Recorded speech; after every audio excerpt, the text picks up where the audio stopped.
Malam itu hujan turun tanpa ragu, seolah langit sedang mencuci semua sisa-sisa hari yang tak sempat disesali. Di kota yang tak pernah benar-benar tidur, satu cahaya di jendela kecil apartemen 14 lantai itu berkelip lemah, seperti nyala terakhir lilin yang enggan padam. Di balik jendela itu, Raka duduk menatap fotonya sendiri. Potret hitam putih yang dulu ia banggakan, kini hanya mengingatkan pada sesuatu yang tak bisa ia pulihkan, dirinya. Dulu ia fotografer muda yang penuh semangat. Ia percaya seni adalah kebebasan, dan cinta adalah bahan bakarnya. Tapi setelah cinta itu hilang, kebebasan berubah jadi ruang kosong. Dan seni hanya jadi alasan untuk menghindar dari kenyataan. Di dinding apartemennya tergantung lusinan foto, semuanya tanpa warna. Seolah Raka takut pada terang. Beberapa tahun lalu, ia meninggalkan pekerjaan tetap, gaji besar, dan segala hal yang stabil. Semua demi seorang perempuan bernama Tara, perempuan yang membuatnya berani hidup dengan keyakinan bahwa cinta dan impian bisa berjalan seirama. Tapi waktu ternyata punya cara sendiri untuk menguji keyakinan. Perlahan, Raka mulai kehilangan arah, sementara Tara, yang dulu jadi cahaya, merasa tersesat di dalam impian orang lain. Mereka tidak bertengkar keras. Tidak ada kata perpisahan yang meledak. Yang ada hanya kelelahan, yang tumbuh diam-diam di antara dua orang yang berhenti mendengarkan satu sama lain. Dan akhirnya, Tara pergi, meninggalkan Raka dengan kamera, dan kenangan yang membisu. Malam ini, hujan kembali datang. Raka berdiri di dekat jendela, menatap jalan basah yang memantulkan lampu oranye kota. Ia mengangkat kamera, mencoba menangkap pantulan itu, tapi hasilnya selalu buram. Entah karena lensanya kotor, atau karena tangannya gemetar. Hingga di seberang lorong apartemen, ia melihat sesuatu. Lampu dari kamar 4B, kamar Tara dulu, padam tiba-tiba. Gelap total. Dan dalam sekejap, Raka seperti kembali ke masa lalu. Bayangan Tara, sendirian di balik jendela itu, membuat hatinya bergetar untuk alasan yang tak bisa ia sebut. Ia berjalan keluar, tanpa payung, tanpa alasan. Tangga sempit apartemen terasa seperti lorong kenangan. Setiap langkah memanggil suara yang pernah ia abaikan. Di depan pintu 4B, Raka berhenti. Ketukan kecil di pintu. Dan ketika terbuka, di sana berdiri Tara. Wajahnya masih sama, tapi matanya lebih tenang. Ada cahaya lilin di meja, dan aroma teh hangat mengisi udara. Mereka duduk berhadapan, tanpa kata. Hujan di luar menjadi satu-satunya musik yang mengisi jeda di antara mereka.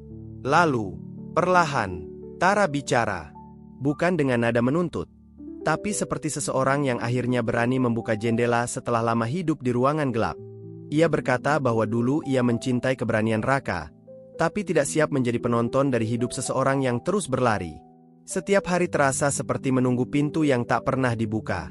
Ia ingin bersama, tapi Raka terlalu sibuk membuktikan bahwa ia bisa terbang. Raka terdiam lama, lalu ia mengakui hal yang selama ini ia sembunyikan, bahwa di balik semua ambisinya, ada rasa takut. Takut gagal, takut tak cukup. Dan tanpa sadar, ia membuat Tara merasa bukan pasangan, tapi beban. Mereka saling menatap lama, bukan dengan marah, tapi dengan kesadaran pahit. Bahwa cinta mereka dulu runtuh bukan karena kurangnya rasa, melainkan karena keduanya lupa cara saling mendengarkan. Raka menatap lilin di meja, nyalanya hampir padam. Ia berkata pelan, bahwa mungkin memang begini caranya dua orang belajar. Bukan untuk kembali, tapi untuk berdamai dengan kenangan yang dulu terlalu berat untuk disentuh. Tara mengangguk. Ada senyum kecil di wajahnya. Senyum yang bukan tentang bahagia, tapi tentang lega. Saat lilin benar-benar padam, mereka hanya duduk dalam gelap beberapa detik. Anehnya, malam itu tidak terasa menakutkan. Cahaya dari luar cukup untuk membuat mereka tahu, tidak ada lagi yang perlu disalahkan.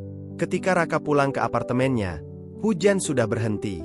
Langit perlahan terbuka, dan di antara awan, ada sedikit sinar bulan yang menyelinap masuk lewat jendela. Ia menatap dinding penuh foto hitam putih. Untuk pertama kalinya, ia ingin menggantinya.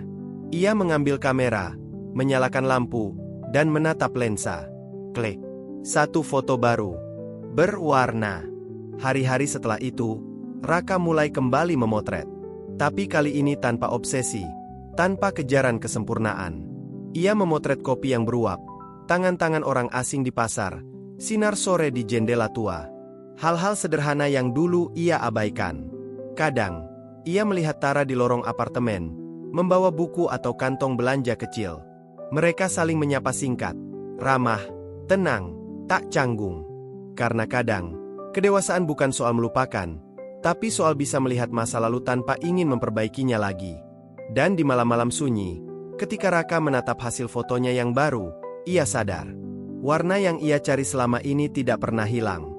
Hanya tertutup debu penyesalan. Dan kini, cahaya itu kembali, pelan-pelan, dari dalam dirinya sendiri. Malam itu ia menulis satu kalimat di buku catatannya. Tak semua cinta harus dimiliki untuk tetap menjadi cahaya.